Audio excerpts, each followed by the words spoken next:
ഞാൻ ഈ ഇടയ്ക്ക് ഒരു കാർ എടുത്തായിരുന്നു. അപ്പോൾ ആ TCS എൻ്റെ അക്കൗണ്ടിൽ വന്നിട്ടുണ്ടോ എന്ന് എങ്ങനെ അറിയാം? അത് എളുപ്പമല്ലേ, അതിന് വേറെ ഒന്നുമില്ല. നമ്മുടെ ആൻഡ്രോയിഡ് ഫോണാണെന്നുണ്ടെങ്കിൽ ഗൂഗിൾ ക്രോമിൽ കയറുക, എന്നിട്ട് ഇൻകം ടാക്സ് പോർട്ടൽ എന്ന് പറഞ്ഞിട്ട് സെർച്ച് ചെയ്യുക. അപ്പോൾ ഒരു ലിങ്ക് വരും.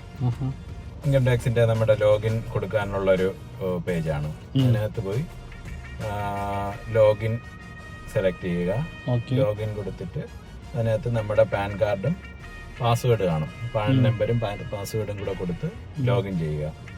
ലോഗിൻ ചെയ്തിട്ട് ഈ ഫയൽ എന്ന് പറഞ്ഞ ഓപ്ഷനിൽ വരിക. അതിനകത്ത് U26AS എന്ന് പറഞ്ഞിട്ടൊരു ഓപ്ഷൻ ഉണ്ട്. ആ ഓപ്ഷൻ ക്ലിക്ക് ചെയ്യുക.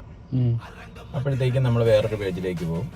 അവിടെ പോയി അസസ്മെന്റ് ഇയർ സെലക്ട് ചെയ്ത് കൊടുത്ത് HTML എന്നൊക്കെ കൊടുത്ത് സബ്മിറ്റ് ചെയ്യുമ്പോഴത്തേക്കും നമ്മുടെ ഇന്ന് എത്ര TDS പിടിച്ചിട്ടുണ്ട്, എത്ര TCS വന്നിട്ടുണ്ട് എന്നുള്ളതിൻ്റെ ഡീറ്റെയിൽസ് അതിൽ അവൈലബിൾ ആയിരിക്കും. ടാക്സബിൾ ഇൻകം ഒന്നും ഇല്ലെന്നുണ്ടെങ്കിൽ ഈ TDS TCS എല്ലാം നമുക്ക് റീഫണ്ട് ആയിട്ട് ക്ലെയിം ചെയ്യാൻ പറ്റും. കംപ്ലീറ്റ് ഡീറ്റെയിൽസ് അവിടെ നിന്ന് കാണാൻ പറ്റും അല്ലേ?